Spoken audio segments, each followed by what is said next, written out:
anyone to be able to tell me what the date on the calendar that we observe and even the portion that we're going into today. So I'll give you a chance to put that in the chat as I remember my manners this day and I give honor to the Most High God. First and always, we give thanks and honor to the King of the universe. Blessed be his name, who is worthy of all praise and all glory. Adonai sifatai tiftach, ufi yaki tehilateaka. O Lord, open down my lips, and my mouth shall declare thy praise. Giving honor to our Chief Rabbi, even Chief Rabbi Keiko Shmuel Funeg, to all of the spiritual leadership of the house of Yisrael, to the elders, to the men and the women and the children, I greet you, Shabbat Shalom Aleichem. It is indeed my pleasure to come before you to do my little portion, my little part in giving praise and honor to the Most High God. So Janaiah says that this is the portion of Noah, meaning rest or comfort. In the book of Bereshit, beginning in the 6th chapter, in the 9th verse, reading through the 11th chapter and the 32nd verse. And it is the 6th of the month of Bul, my dear. We are one day behind. It is the 6th day of the month of Bul in the year 5781 by their recognition. And we pray that the Most High God would bless and keep us all. So let's take a little step back, because for those of you who were online last week when we did Bereshit, you know of course that we did not go through the entire portion. We were able to just bring out some salient points. But there is one little part that was left out that will be salient to coming up into this situation that we're dealing with in the book of Noah. I told you last week that evil had to get in the earth. It had to get in the earth because God was setting up a situation where we had to choose. We had to choose him of our own free will and accord. We had to choose to do that which is right. Not like the angels, not like the monkeys and the gorillas, but we had to choose God.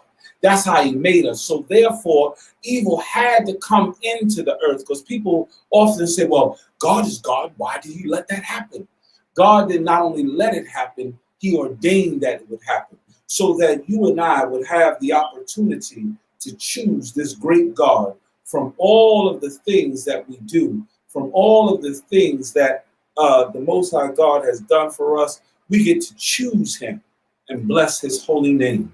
So there was a situation that took place in the garden, and from that situation, by our reckoning, 2 seeds came into the earth, that of Adam and that of the one who came that they call the serpent. Well, Rabbi, what are you talking about? A serpent and seed. Listen to me carefully. I want you to be reminded of something that happened in Genesis, the portion of Bereshit. When God created man, he said, what? I give you dominion over all of the animals all over the planet. I give you dominion. You're in charge. So how is it that an animal came to Kawa to tell her that not only what was it the thing that God told her was not true, but clearly they did not have dominion over this thing. They did not have dominion. God had already spoken, said that there was this, that we were supposed to be given dominion. The reason why the writers referred to it as a snake is because snakes are subtle. They're creepers. They do things silently and most time deadly, like this thing was. The situation is that was no animal that came to her. We'll read further and we'll see some things that will take place that will show. But what's important about that situation is that that seed came forth. And as that seed came forth, if you remember, God said that they would be the vagabonds in the earth, that they would have weapons of war as their kinship. You remember them singing about how they killed, how they did this, how they did that. This seed had to come into the earth. So now we come up on the portion where Noah has come to be. 10 generations from Adam, from the seed of Adam, and from his son, his one and only son, Shem. I invite you to the book of Chronicles to talk about the lineage of mankind.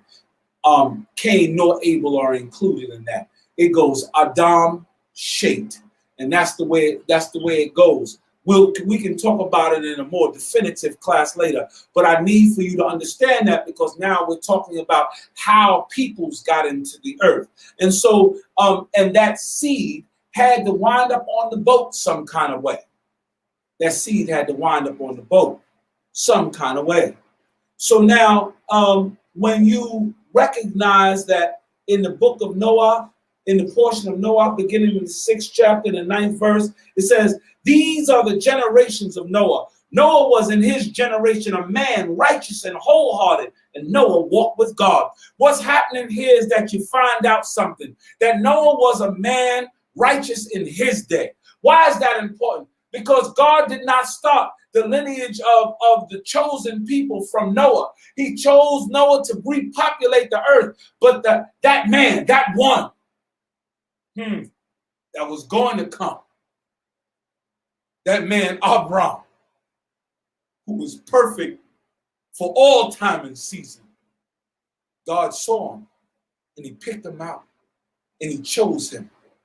So here we are with Noah and his 3 sons, and Noah begot 3 sons, Shem, Ham, and Japheth.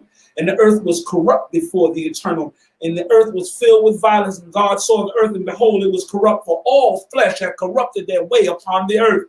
And God said unto Noah, the end of all flesh is come before me, for the earth is filled with violence through them, and behold, I will destroy them with the earth. Make thee an ark of gopher wood, with rooms thou shalt make the ark, shalt pitch it within and without. And this is how thou shalt make it. The length of the ark shall be 300 cubits, and the breadth of it 50 cubits, and the height of it 30 cubits. So now God said, listen, the world has become corrupt. So now my question is, do you see the parallel? Do you see that there is a situation where the world has become parallel to what we live today? The world has become corrupt. Things that we find that are wicked and evil, that were wicked and evil in our mothers and our fathers' days, are now all of a sudden accepted. It's accepted. Let me just tell you, I'm not going to go through horrible things because we have enough horror. I'm just talking about simple little things. Courtesy, saying good morning out of place now. Getting up on a bus or on a train because the elder got on. That's almost a thing unheard of now. You won't even get up for the people who are broken, who have crutches and wheelchairs. We won't even, decency. Never mind all the lewdness, all the lasciviousness, all of the fact that we have TV shows that tout and clap for infidelity and adultery. We have situations where we have people that tell you, well, you can live your life any way you want. It doesn't matter what you do or how you do it because it's our right. Yet and still God said, that's not good. It's not good. God has told us many things that are not good that today, I don't have to enumerate them because I'm not here to even poke at people who are involved in this, that, or the next thing. That's not my mission. My mission right now is to talk to the people who want to be right with God. My mission right now is to talk to those who want God to take them and look at them as something worth saving. I'm not qualified to speak to those who don't believe in God, because I don't even know what to say. But for those of you who believe in God, this message is for you. This world has gone corrupt, and like in ancient days, God is calling and he's preparing for those that would stand up, for those that would be saved in the midst of the situation. And this is where we find ourselves with Noah. And he was making the ark, right? He made the ark. Made the ark. Now I want you to think about this. Noah's out in the middle of the forest building a boat. Now I want you to just think about this now. Because he wasn't going to carry the wood somewhere near shore. He didn't need to. He was able to just cut down the trees, do what he needed to do, make it right there in the middle of the forest. So the question is, with all the people, right, like right now, when people stand up and say, listen, there's civil unrest. In this country, we have systematic racism, and people go, no, we don't. You're just out of your mind. You're just a fabricator.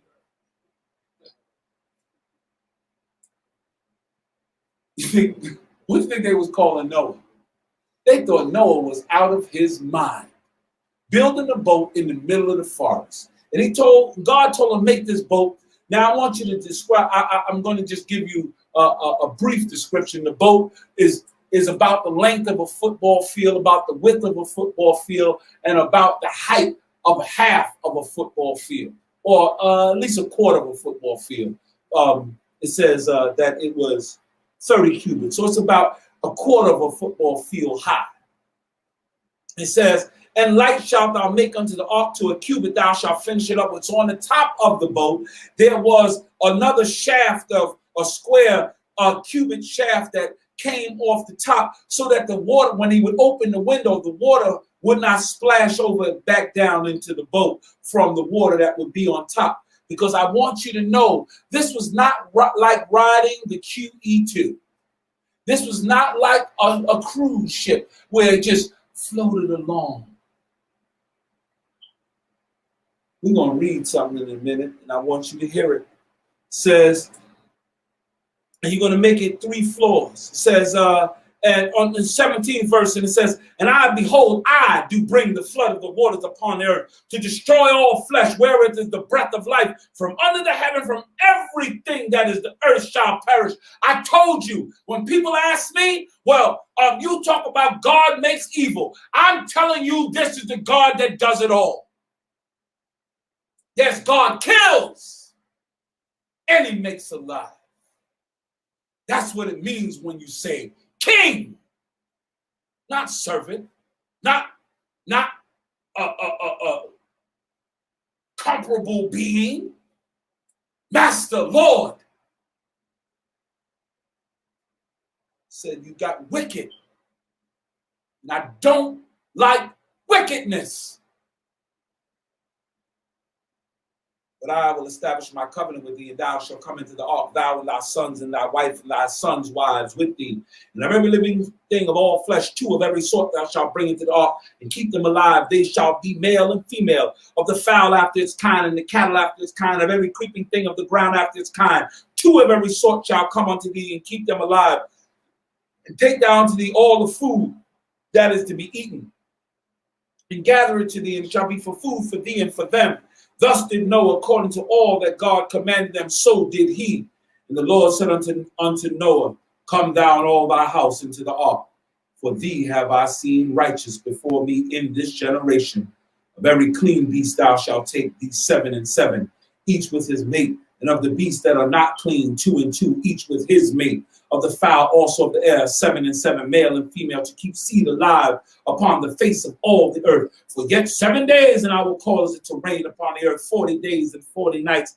And every living substance that I have made will I blot out from under the face of the earth. And Noah did according to all that the Lord commanded him. So now he told him to take 2 and 2 of the unclean animals and 7 and 7 of the clean animals. Why? Because clean animals usually produce single births. Like a cow, cow don't make litters. Cow bring forth 1 calf, usually. They have anomalies just like people with twins and so forth and so on, but one calf. Whereas the rat, when she gives birth, she might give birth to 12 or 15 at a time. So God said 2 and 2 of the unclean, 7 and 7 of the clean. So let's dispel with some of this stuff right now. Well, Rabbi, this must be just a farce because you could not pull all the animals that exist on the boat. That's because all you silly people think they brought big giant elephants into the boat. Why? Why didn't he bring lion cubs? Why wasn't there little elephants? If God is calling the animals, yes? Because Noah didn't have to go get them. They came. God had put the spirit on them. You get saved. You go meet this man. We have to recognize, on top of that, I know we think God is finished creating, but you read the science journals, they'll tell you they find new species all the time. Because God is great. It goes on. And Noah was 600 years old when the flood of the waters was upon the earth, and Noah went in, and his sons and his wife and his sons' wives with him into the ark, because of the waters of the flood, of the clean beasts and of the beasts that are not clean, of the fowls and everything that creepeth upon the earth. They went in 2 and 2 unto Noah into the ark, male and female, as God had commanded Noah. And it came to pass after 7 days that the waters of the flood were upon the earth. In the 600th year of Noah's life, in the 2nd month, on the 17th day of the month, on the same day, were all the fountains of the great deep broken up, and the windows of heaven were open, and the rain was upon the earth 40 days and 40 nights. I want you to hear what happened. When we remember when at the beginning it said, Bereshit bara Elohim et hashamayim v'haaretz tohu v'bohu. And the earth was unformed and void. It said, and darkness was upon the face of the deep. That deep, at the time they were talking about water. When the whole world was covered with water. It wasn't until the 3rd day that God called the dry land up out the water. So what happened in the time of Noah was that God brought all the waters back to the earth. Those that he had in the heaven. Remember, he said, I separated the waters from the waters. I put some up in the heavens and I left some down on the earth. And then on top of that, I got water under the earth in secret places that you don't know about. I am God. He said that day were all the great fountains of the deep broken up. The waters under the seabed came back up. The waters that were above the earth came back down. And once again, the earth was covered with water. He said that the highest mountain, they say that's Everest, is about 20,000 feet high. They said, God said the waters prevailed over the highest mountain by 50 cubits. Don't play with me.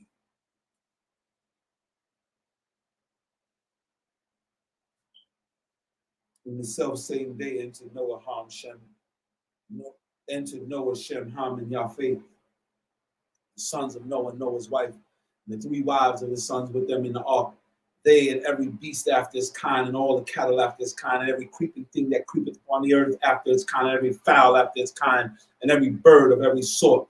And they went into Noah into the ark, 2 and 2 of all flesh, wherein is the breath of life. And that they went in, male and female of all flesh, as God commanded him. And the Lord shut him in. And the flood was 40 days upon the earth, and the waters increased and bore upon the ark, and it was lifted up above the earth. Now I want to tell you something. You remember we talked about that seed. In the Israelite world, we only think of seed as being through men. I want you to understand that's heritage. Every person alive is made up of two people, right? Mother and father, 23 chromosomes from each. That means that she got as much involved in that human life as he does. So that seed that came in the earth that I was telling you about came through one of these sons' wives. That seed had to get on the boat. That seed of Cain,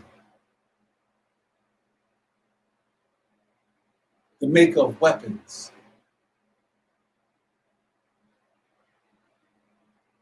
the conqueror,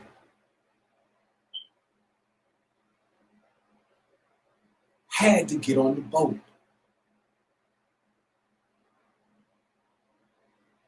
Let me tell you what else was going on here. As I told you, this was no pleasure cruise. Noah and his family got in that boat, and God shut the door.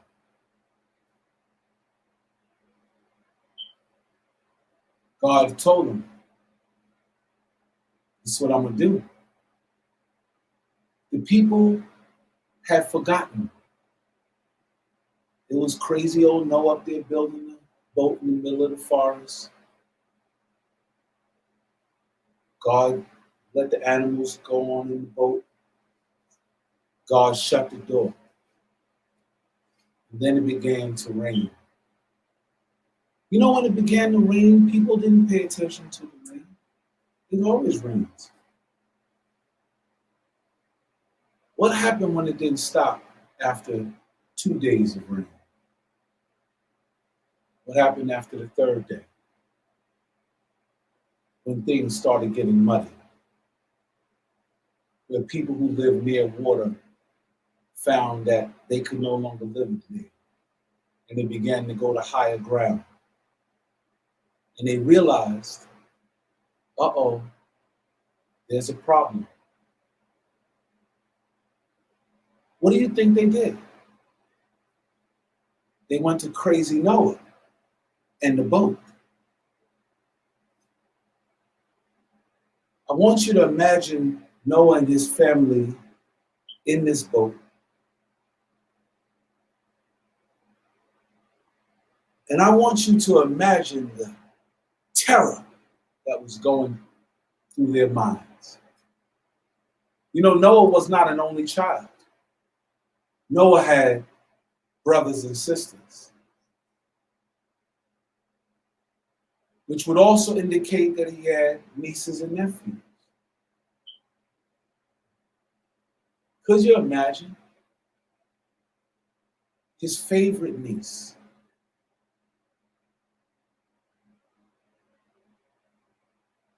She was sweet amongst all of the wicked people. She was trying to be nice.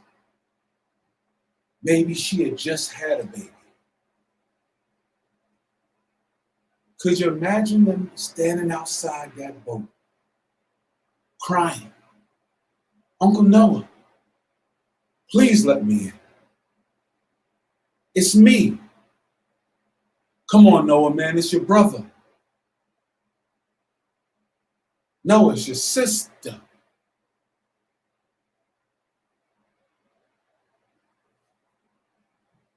Could you imagine the horror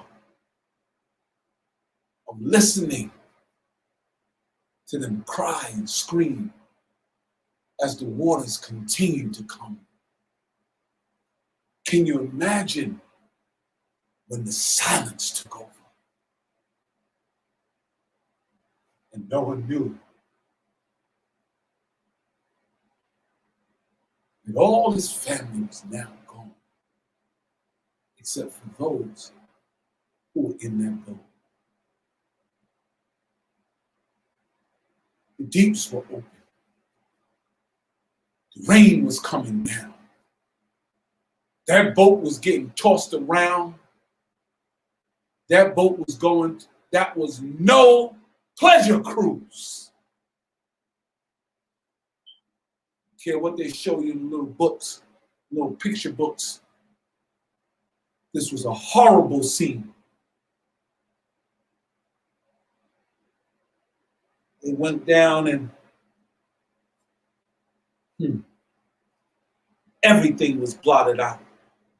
Goes on in the 8th chapter, says, and God remembered Noah and every living thing and all the cattle that were with him in the ark. And God made a wind to pass over the earth, and the waters assuaged, and the fountains also of the deep and the windows of heaven were stopped, and the rain from heaven was restrained. And the waters returned from off the earth continually. And after the end of the 150 days, the waters decreased. So, and the ark rested on the 7th month, on the 17th day of the month, upon the Mount Ararat,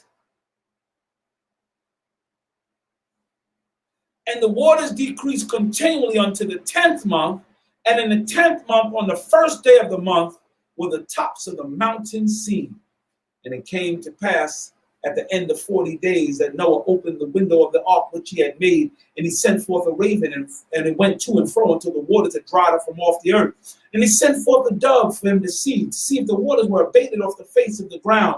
But the dove found no rest for the sole of her foot, and she returned to the ark, for the waters were on the face of the whole earth. And he put forth his hand and took her and brought her back into the ark. And he stayed yet another 7 days, and again he sent forth the dove out of the ark. And the dove came to him at eventide, and lo, in her mouth an olive leaf freshly plucked. So Noah knew that the waters were abated off the earth. This symbol of a dove with an olive branch has become the national symbol of peace. That olive branch, that dove. Why do I stop to tell you that? I want you to know that the history of God and this people permeates the world. Whether anybody wants to admit it or not, it permeates the world. Goes on to say, and it came to pass in the 613th verse, and it came to pass in the 601st year, in the 1st month, on the 1st day of the month, where the waters dried up from off the earth, and Noah removed the covering off the ark, and looked, and behold, the face of the ground was dried. And in the 2nd month, on the 27th day of the month, was the earth dried up. So Noah and his family were on this ark, on this boat, for about 1 year and 10 days about.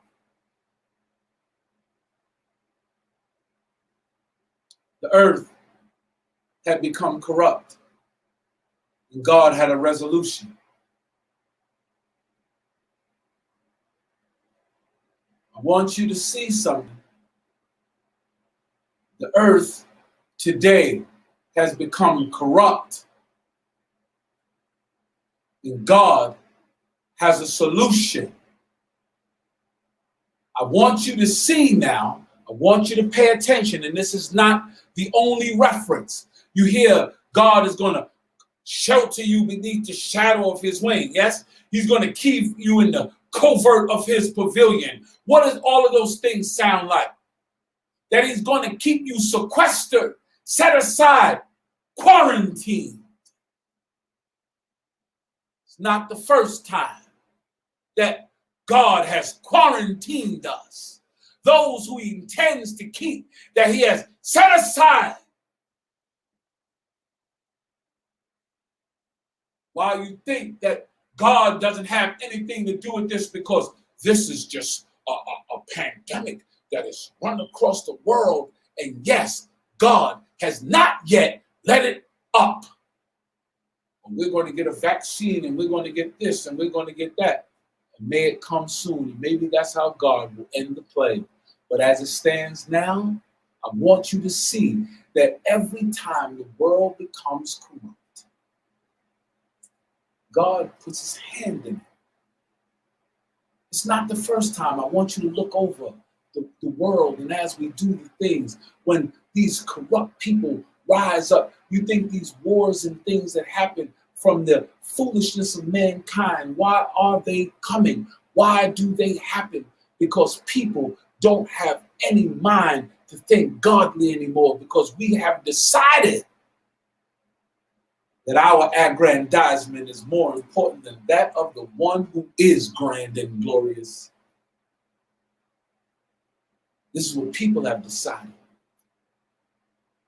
You look right now, we look on, this country is supposed to be the greatest democracy on the planet.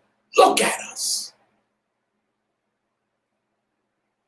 You have people who stood idly by, watched as whatever systems of goodness were being corrupted right in our face.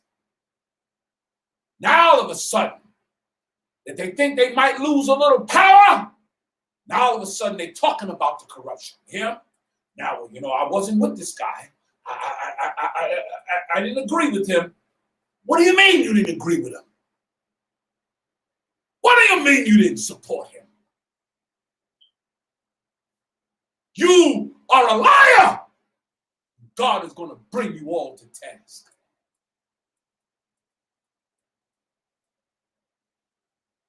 The world has forgotten about God, but I'm going to remind you of a few things as we go along. It says in the 15th verse, it says, and God spoke unto Noah, saying, go forth from the ark, thou and thy wife and thy son and thy son's wives with thee, and bring every living thing that is with thee of all flesh, both fowl and cattle. He told him to multiply in the earth, and it says, and he went forth and brought all the families. In the 20th verse it says, and Noah builded an altar unto the Lord, and took of every clean beast and of every clean fowl, and offered a burnt offerings on the altar. And the Lord smelled the sweet savor. The Lord said in his heart, I will not again curse the ground any more for man's sake. For the imagination of a man's heart is evil from his youth. Neither will I again smite any more every living thing as I have done. God said, listen, I made mankind and I made a beautiful thing. And I made the earth and I caused the trees to grow. And I made the purple flowers and the red flowers and the white flowers. I made the fish that could swim and the fish that could fly. I made the birds that could fly and the birds that could swim. I made all of these things in the earth and they were all beautiful.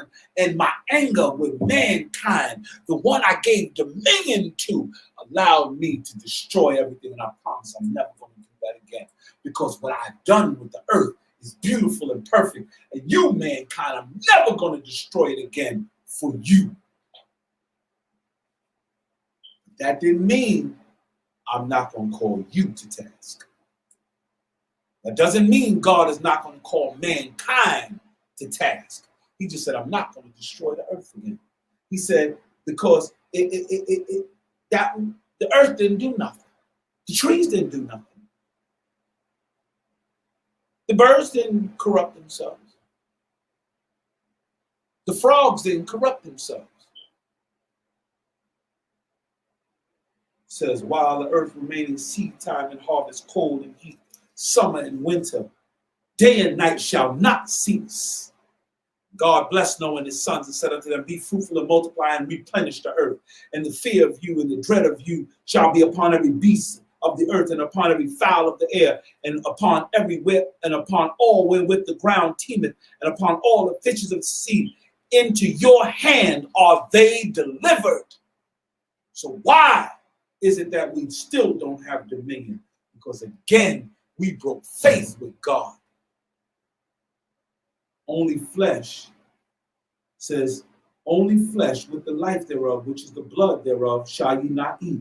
And surely your blood of your lives I will require. At the hand of every beast will I require it. At the hand of man, even at the hand of every man's brother will I require life of a man. Whoso sheddeth man's blood, by man shall his blood be shed. For in the image of God made he man. And you be fruitful and multiply, swarm in the earth and multiply therein. God said right from the beginning, when you eat these animals, so because, people say, well, people who say we were never supposed to eat animals. We knew about clean animals from the time of Cain and Abel. So that's not what God said. Now God gets very specific. He said, I gave them all to you. You know which ones? The clean ones. They knew the difference between the unclean and the clean.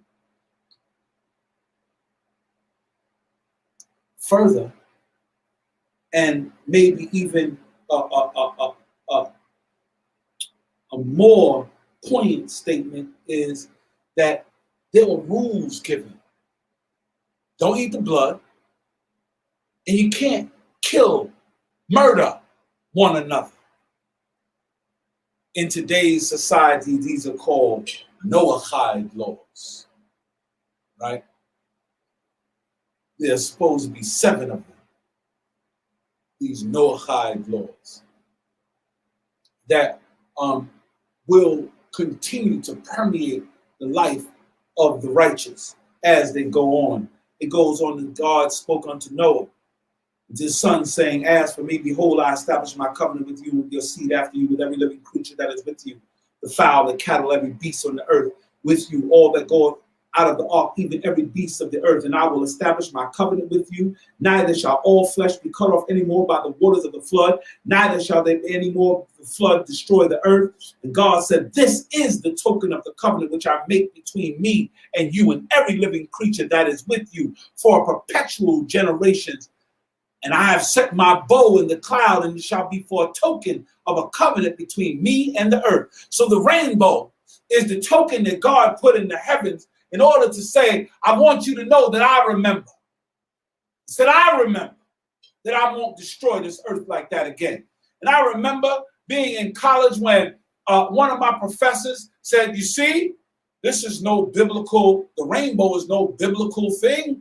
The rainbow is a simple diffraction of light, and it makes up all the different colors of it. Raise my hand. Say, excuse me, professor. What makes you believe that this is not a God thing? Well, we can see, you can take light and put it through a prism and it will refract. And I said, so let me get this straight. White light that we see, as we call it, white light, that illuminates everything that we can see. And our eyes can see colors. But yet and still, we can't see the color in light unless it goes through something that changes its frequency. That's what you're saying to me, yes? So they tell me when light diffracts like that, or it makes up these colors: red, orange, yellow, green, blue, indigo, and violet. Yes? So if you take paint, you start mixing that stuff, then you get white. But with the God of heaven, he mixed colors to get to a perfect frequency that you and I see it as white. But it's actually all these varying colors. How is that not a God thing? You can explain that it happens, but you can't explain is how it's caused to happen. That's what you can explain. You can give me all the details about how light refracts and this and that, but when I ask you who made up the frequency of light, you're going to stumble. You're going to stutter because you're not going to be able to answer that question. Please, family, do not take, as we learn these things, as we learn to do better, don't take things to try to figure out how God does not exist, or how God is not the one that has done all of these magnificent things. Because this is how they will teach us to render God useless. Because they begin to tell you things that try to systematically destroy the concept of the all holy in your mind. And what we do is we tend to think that those of us who truly believe in the power of the living God, and I'm not talking about some unintelligent force. I'm talking about a force that makes decisions, the one that is perfect in all his things that he does. I'm talking about the God. Those of us who believe in the God in the academic world a lot of times are looked at as we are less intelligent because you believe in these stories. Just give me a few minutes and let me tell you something in a few minutes, because we're gonna get to it. Because I realize that we have problems because we are being trained to put God out of our mind.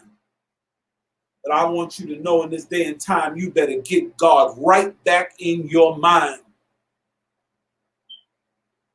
Because there's no power. The book of Isaiah, he said, I will work and who can reverse it? You better get to know who you're dealing with. It says in the 20th verse, Noah, the husbandman, began to plant a vineyard. He drank of the wine and was drunken. He was uncovered within his tent. So I've read all kind of commentaries and things, and they start talking about Noah being drunk. Oh, that was bad.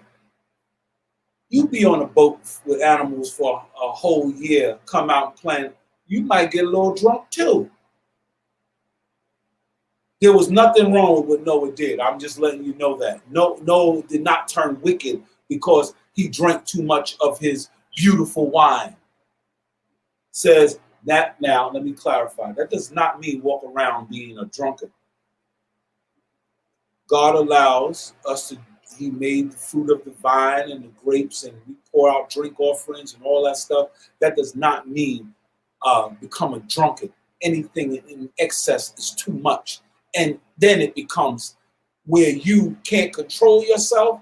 If that takes over your life, then it causes you to do things that are not godly. It says, and Ham, the father of Canaan, saw the nakedness of his father and told his brethren without. And Shem and Japheth took a garment and laid it upon their shoulders and went backwards and covered the nakedness of their father, and their faces were backwards, and they saw not their father's nakedness. And Noah woke from his wine and knew what his youngest son had done unto him. So now I want to tell you two things. First thing I want to tell you is that there is no sin in a son walking in and seeing his father laying on his bed naked. There's no sin in that. There's no sin, God forbid, you walked into your mother's room by accident and you saw her without clothes. That is not a sin. It may be very embarrassing, but it is not a sin. What are we talking about here? It said, and Noah's nakedness. I would ask that if you would turn with me quickly to the book of Leviticus in the 18th chapter, just because, you know, our great teacher, Chief of Chiefs, always taught us Torah teaches Torah, right? Torah teaches Torah. It makes us understand things better. So in the book of Leviticus, I'm going to start in the 8th verse. It says, the 18th chapter in the 8th verse, it says, the nakedness of thy father's wife thou shalt not uncover. What? It is thy father's nakedness. So what are you talking about here? He was in there with his wife. And whatever his youngest son, not Ham, but Canaan, had done was inappropriate. It doesn't tell you what he did. I don't know whether he tried to touch his grandmother. I don't know whether he was looking at his grandmother wrong. I don't know whether whatever he was doing, it was inappropriate. And I want you to get this now, because the other thing that I want you to recognize is that as we talk to you about how God has sequestered those people, and how right now, those of us who are in these places who are sequestered in our homes because of this COVID-19, we have a hope that when God would allow it to dissipate, that our lives will return to somewhat normal. But in Noah's case, when he came out of quarantine, all of the people that he knew were dead. You might think that's a great thing to be the last one saved on the planet, but now everybody's gone. Could you imagine after this pandemic, those of you who've been sequestered in your house for 2 months, 3 months, 4 months, you walk outside and there's nobody. Everybody gone. Stores empty. No video. No cars. Cars are in the street. Everything stopped. Everybody gone. You imagine that, because that's what Noah woke up to. Everybody gone. So now here it was. He goes in. He's thankful. He has his wine. He's happy. And he woke up and he realized that his youngest son had done something inappropriate. And in our way of life, my son is my son. My grandson is my son. My great-great-grandson is my son. Says, cursed be Canaan. A servant of servants shall he be unto his brethren. And he said, blessed be the Lord, the God of Shem, and let Canaan be their servant. God enlarge Japheth, and he shall dwell in the tents of Shem, and let Canaan be their servant.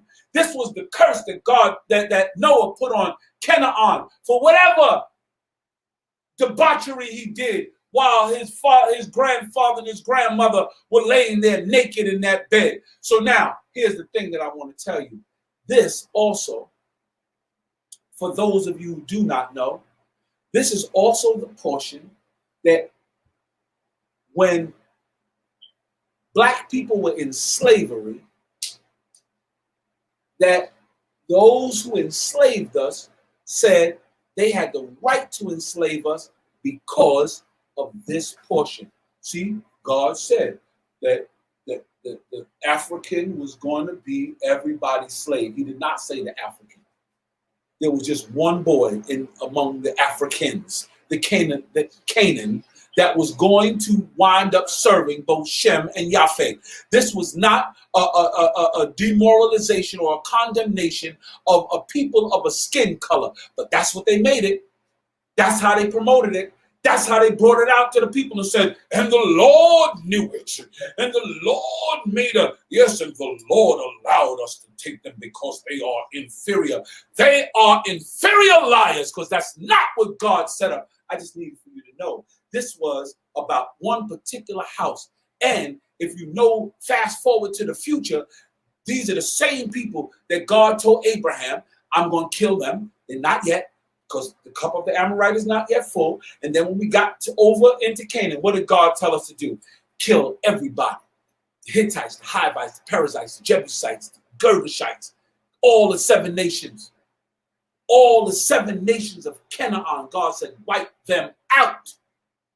I have revoked their right to breathe my air. Just want you to be clear about what's going on here. So this was not something that Ham did.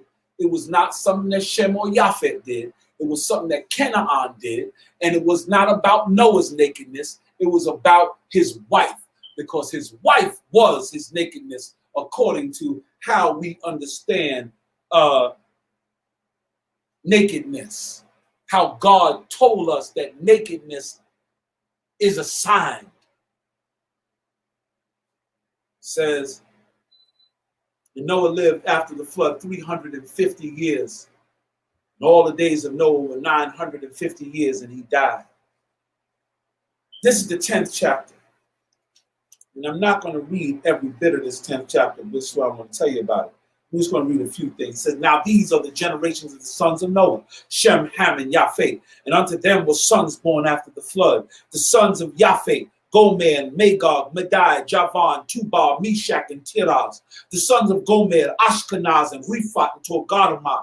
The sons of Javan, Elisha, and Tarshish, Kittim, and Dodanim. Of these were the isles of the nations divided in their lands, everyone after his tongue, after their families in their nations. So who are these people? If you look them up, and I have challenged my young people to do this situation, if you look these people up, these wind up being what we know as the European people. This is just, and we'll say, well, how did that happen? How did we come?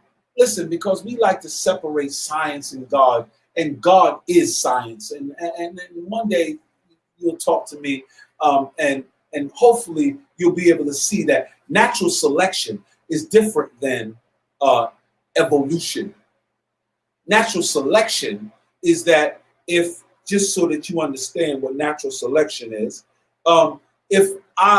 those people who live in colder climates, survive better with smaller noses, with noses that will allow less air in. Why? Because all that cold air will damage the brain. Same thing in southern regions or in Africa and so forth, where people have wide noses. Why? It's hot. They need to cool off the body, bring in more air. This is how it's designed. In our bodies, in our genome, every trait of every human being exists in the genome of mankind. It's all about recessive traits, dominant traits, and the areas which you live, how certain traits became more dominant, how certain traits became more recessive. This is how we differentiated according to our areas of living. And now that we have modern conveniences, we're differentiating less because the body doesn't have to adapt too much anymore, because we have air conditioning, we have houses, and we have this and we have that. So those who have established the genome of their people, that genome continues to perpetuate itself. And that's why you find in every so often, you'll find that people in Aryan families will produce somebody with black hair. How did that happen? No, they did not go out. That's the dominant gene coming up. In among black people, you'll find black people that have blue eyes. How did that happen? Nobody went and was messing around with nobody. What happened is that the recessive gene showed up in that generation. That's how this stuff works. But what I'm telling you is that from Noah came all mankind. From Japheth came what we know as European folks today. If you look up this, let's take one, Ashkenaz. Ashkenaz, if you look in most places, you'll see where an Ashkenaz was referred to as the German people today, or I should say Germanic people today. And nowadays, all of a sudden now they're changing it. They're calling Ashkenaz Lower Asiatic people. I wonder why. You look up Javan and you'll find that somewhere along the line, that's the progenitors of the French people. What I'm telling you is that, and guess what? This is what I wanted to tell you. For all of you who walk around talk about the Tanakh as a myth and a legend, and it doesn't have any truth in it. It's just warm, fuzzy stories to make the heart warm. I want you to know, quiet as it's kept the whole world. It's at Genesis 10 for the beginning of mankind. This is a true story, whether y'all want to believe it or not. And I challenge you to do the same thing. When there was a thing called books, and there was a place called libraries. I know some of you have no idea what I'm talking about. When I say library, you've grown up, you've never been in one. But when I was coming up, there were these things called libraries. And in our homes, we had these things called encyclopedias. You know, people would come to your door and sell you encyclopedias, information that, you know, that y'all just press two buttons or talk to your little hand computer and it spits out the information. But in the library, there were these things called macropedias. Macropedia is like this. The A section may have 35 books in it. The Macropedia Britannica took up almost an entire room in the library at the college that I went to. And I spent all day looking up these people. And what was funny is that I didn't look them up from these names. I looked up the people who existed today, the Germans, to find out how their progenation began. I never forget when I looked up France and I got to the last word that they said about the progenation of France and all the people that hence came to be known as French people was this guy named Javan. But then they stopped. Then you have to go and look up Javan. And when I looked him up, all of a sudden, what? Who was Javon? Oh, he was the grandson of Japheth, the son of Noah. You mean to tell me in academic books, they use Genesis 10 as the source of their understanding for humankind in the earth? So this chapter is real, but all the rest of it is myth and legend. I want you to think about how silly that sounds. The whole world knows that the 70 families of the earth are found in Genesis 10. They're not going to tell it to you that way. They're going to even debunk it. But if you go and you do the research yourself, you will find that that is where it comes from. Because this book of God has the history of mankind like no other book in the earth. And I know they have other creation stories, and they found some hieroglyphs, and there's the Numu Elish, and there's the this and the that, but there is no complete history of mankind like unto this. Just want you to be educated. If you would do the work, you find that I'm not just telling you stories warm and fuzzy. In the 6th verse, it says the son of Ham, Cush and Mitzrayim, Put and Canaan, the sons of Cush, Sheba and Havilah and Sabta and Ra'ama and Sabtika. These were and I'm not going to read all of it, but these were all of the Hamitic people, or as we now know as the African people. One of them that you would be able to call out right now is Mitzrayim. He wound up being the Egyptian among these people. And now I want to skip down to the 21st verse of this same 10th chapter. And it says, unto Shem, the father of the children of Eber, the elder brother of Japhet, to him were also children born, the son of Shem, Elam and Ashur and Arpachshad and Lud and Aram, the sons of Aram, Uz and Hul and Geter and Mash. Arpachshad begot Shelah, and Shelah begot Eber. And unto Eber were born 2 sons. The name of one was Peleg, for in his day was the earth divided, and his brother's name was Yoktan. So now I want to tell you a little bit about that. If you know, when they talk about how the people got on the planet, on all the different places on the planet, there was this thing that they call Pangea. That's in the science books too.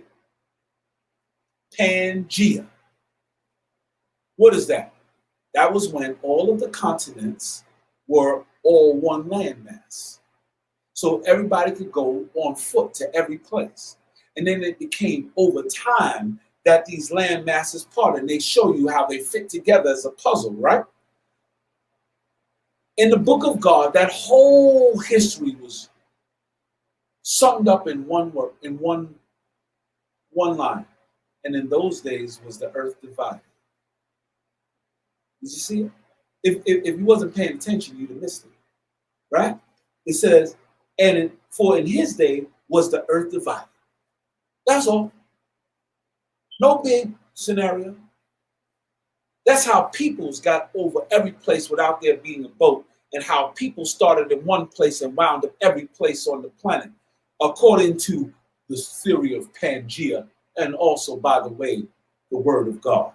And Jotam begot Almodad and Shelef and Hazar Mawet and Yera and Hadoram and Uzal and Dikla and Obal and Abimael and Sheba and Ophir and Havilah and Hobab, and all these were the sons of Jotan, and their dwelling was from Misha as thou goest toward Shepher into the mountains of the east. These are the sons of Shem, after their families, after their tongues and their lands, after their nations. These are the families of the sons of Noah, after their generation in their nations, and after the nations divided in the earth after the flood. So Shem was the Asiatic people, those people that you find in the areas that we now call Iran, Iraq, Turkey, and the northern part of what we now call Africa. Why? Because Africa and Asia were all one landmass.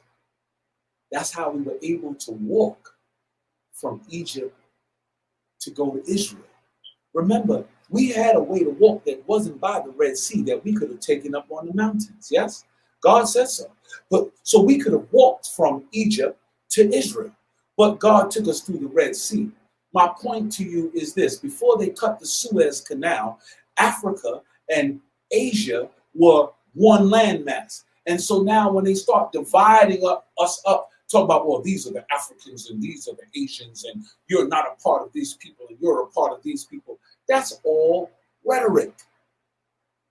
The land of Israel, as you know it now, is only a smattering of the entire land that God defined for us when he took us over the River Jordan.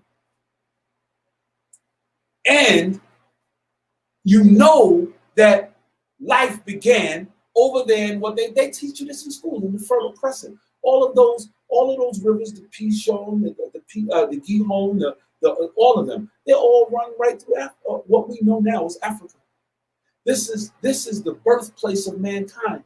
This is not to say that anybody's superior, inferior, but when we start looking at people and we start claiming superiority, we need to know that every living person came from the same source. Just need for you to get it. Need for you to understand it.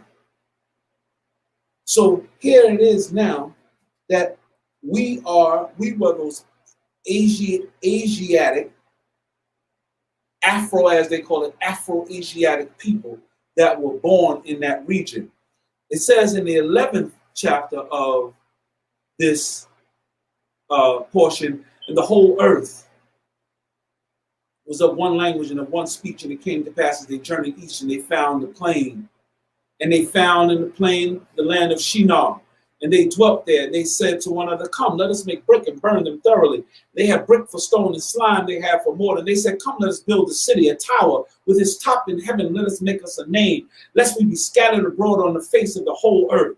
It said, and the Lord came down to see the city and the tower which the children of men builded. Again, we find this anthropomorphication of God coming down to see what his children are doing. If you understand God, God does not need to come down, does not need to go any place, does not need to figure out anything.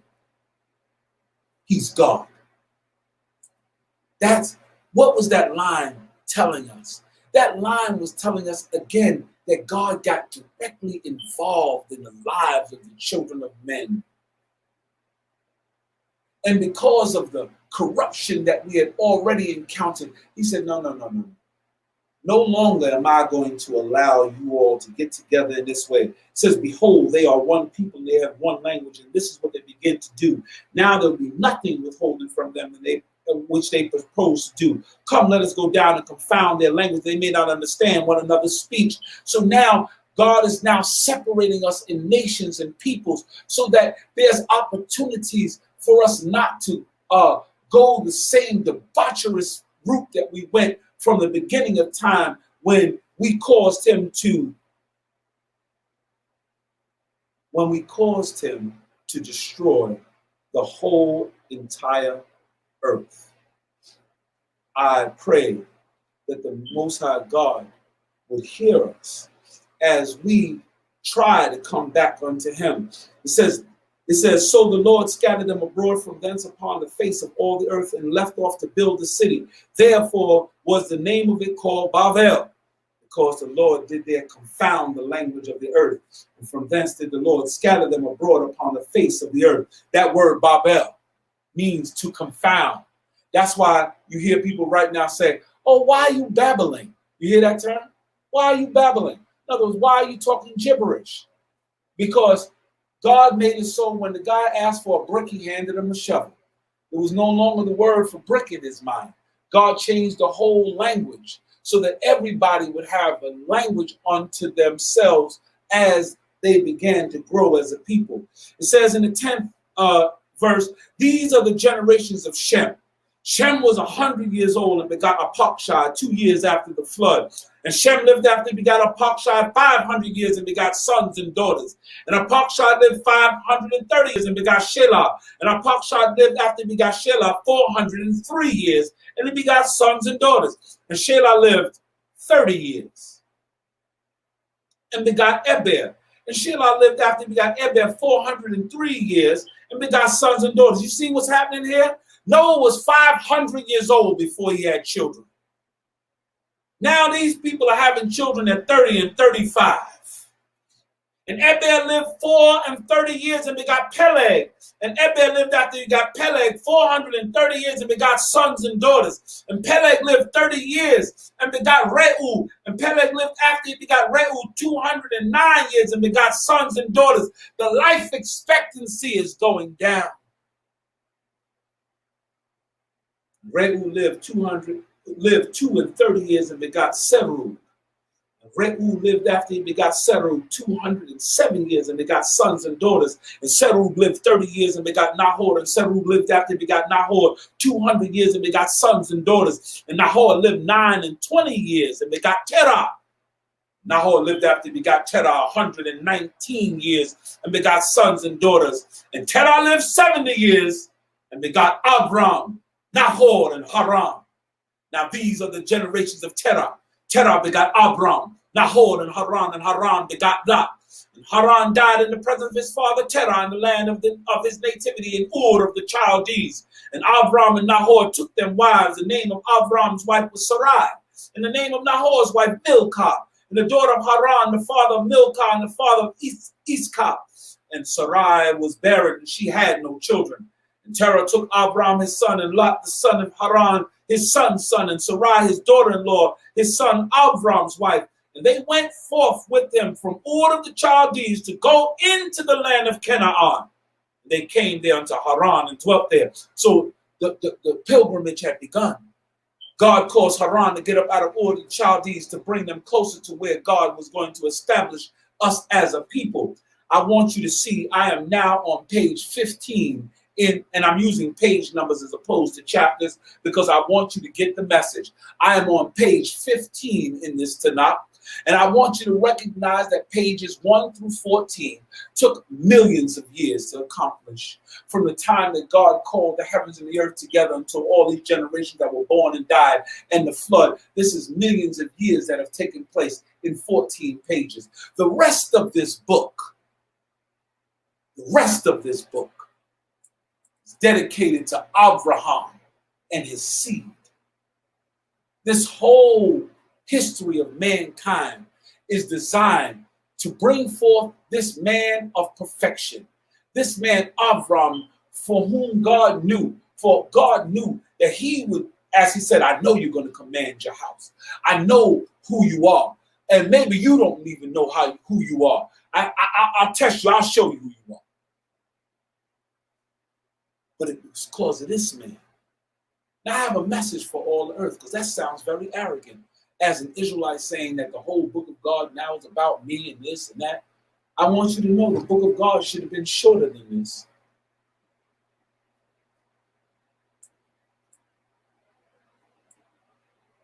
I want that to sink into you. The book of God should not have been hundreds and 1,000 pages long. I'm at page 14 now. The book of God is 1,000 pages long because we turned our back on him.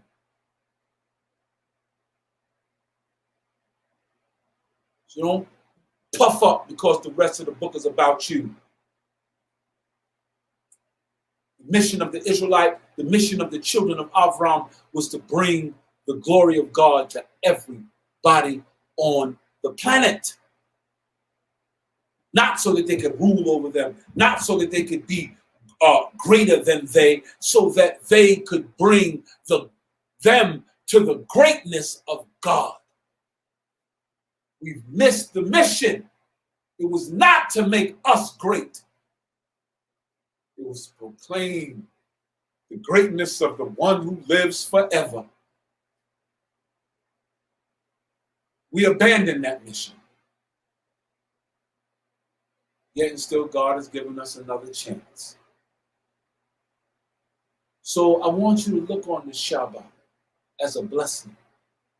I want you to look at this time of being sequestered, being quarantined, as a time of growth, regeneration, and reflection, so that we can come out of it better than we were before. Better. Acknowledging the only one that's important. God of Abraham, Isaac, and Jacob. And it closes out and it says, in the days of Terah were 205 years, and Terah died in the land of Canaan. We pray that the Most High God will bless and keep you all. I pray that you've gotten something out of this portion, that you recognize how God has manipulated the earth in order that we might be his servants. I pray that the Most High God will bless and keep you all.